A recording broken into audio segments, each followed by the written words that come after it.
আমরা যুদ্ধ করতে চাই না, কাউকে অ্যাটাক করতে চাই না, কিন্তু আমার উপর যদি কেউ এসে পড়ে আমার সাথে যুদ্ধ লাগায়, তখন আমি কি করবো? বসে থাকবো আর আপনার বেতন নেবো, ট্যাক্স পেয়ারের পয়সা বেতন নেবো আর বলবো সরি পারলাম না? ওটা হবে না। তাহলে কি করতে হবে? এই প্রতিষ্ঠানগুলোকে গড়ে তুলতে হবে, আমার সশস্ত্র বাহিনীকে আবার গড়ে তুলতে হবে। এবং গড়ে তোলার এখনই সময়। অনেকগুলো কমিশন হয়েছে, ডিফেন্স রিফর্ম কমিশন কেন হয় নাই? কেন হয় নাই?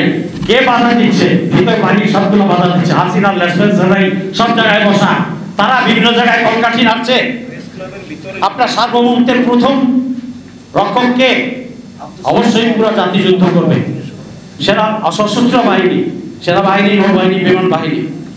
তো সেটাকেই যদি ভঙ্গুর করে রাখেন, আপনি সব জায়গায় সংস্কার করছেন কিন্তু আসল জায়গায় হাত দিচ্ছেন না। আবার তো লেসপেন্সার তৈরি হবে, আবার আরেকটা কে কি নাম ওইটা তারিক সিদ্দিকী তৈরি হবে, আবার পলিটিক্যাল প্রসেসে ওই রকমই বাচ্চা দিতে থাকবে, ডিম ফুটাবে বাচ্চা দিবে।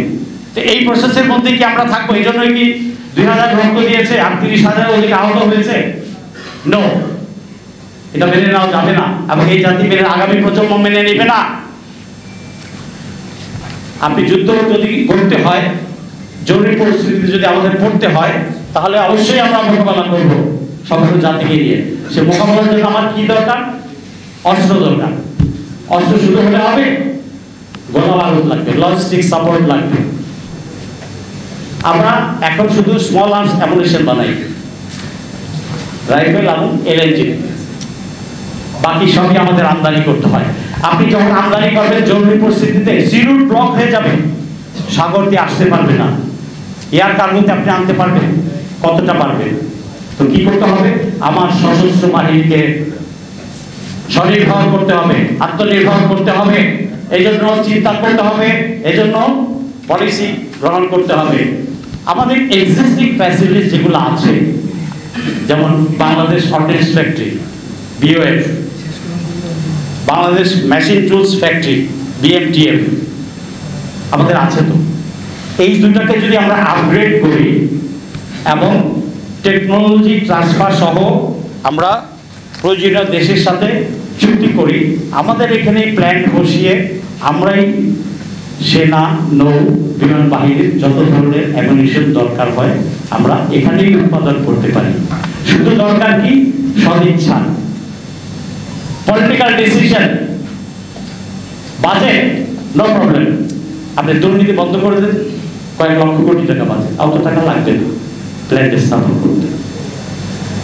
তাও যদি না পারে, যমুনা ব্রিজ আমরা করেছি না এরশাদের সময়, সারচার্জ 5 টাকা 10 টাকা করে, 18 কোটি লোক আছে, এক বছরে 1000 টাকা করে দিলে 18,000 কোটি টাকা। So budget is not know problem. জনগণ বৈধ কাজে অবশ্যই এগিয়ে আসবে। এক্সট্রা বাজেটও দরকার হবে না। দুর্নীতি বন্ধ করেন, অপ্রয়োজনীয় সেকশনগুলো বন্ধ করেন, অপ্রয়োজনীয় যেগুলো কলকারখানা ফ্যাক্টরি আছে, আবার ফার্নিচার সব দরকার নাই, ফার্নিচার ফ্যাক্টরি দরকার নাই, আমার মেডিসিন ফ্যাক্টরি দরকার নাই। BMTF-এর ওই জায়গায় আপনি প্ল্যান্ট স্থাপন করেন, যেটা দরকার আমার। আপনি মানুষ বাঁচাবেন না ব্যবসা করবেন? আগে তো দেশ এবং মানুষ বাঁচাতে হবে, এটা সম্ভব। এবং এটা করার জন্য আগামীতে আমাদের ভাবতে হবে, নীতি নির্ধারকদের এটা করতে হবে। আমরা অন্যের আশায় বসে থাকবো? উন্নত মানের ডিভাইস আনবেন, ডিফেন্স সিস্টেম আনবেন, ওই অরিজিনাল কান্ট্রির পারমিশন লাগবে আবার আপনার প্রয়োজন সম্পন্ন। তাহলে আপনি কি ভোটটা টানবেন নাকি? ও সমস্ত হবে না। এটা সম্ভব, আপনি এটা করতে হবে। আপনি এটা করতে গিয়ে আমি আগাম বলে দিচ্ছি যে ল্যান্ডমাস্টারগুলো বাধা দিবে, সেটা ভারতের চরগুলা, যেগুলো আমাদের গভর্নমেন্ট মেশিনারিতে বসা আছে। সাথে থাকবে পলিটিশিয়ান চুপপিসগুলা, আর থাকবে অসৎ ব্যবসায়ীগুলা। এই চক্রটা অতীতে এগুলা হতে দেয় নাই। এটা খুব ভালোভাবেই সম্ভব, এত হাজার কোটি টাকা লাগে না। ডিফেন্স বাজেটের মধ্যেই 5 বছরের মধ্যে যদি স্প্রেড করে নেন তাহলেই সম্ভব।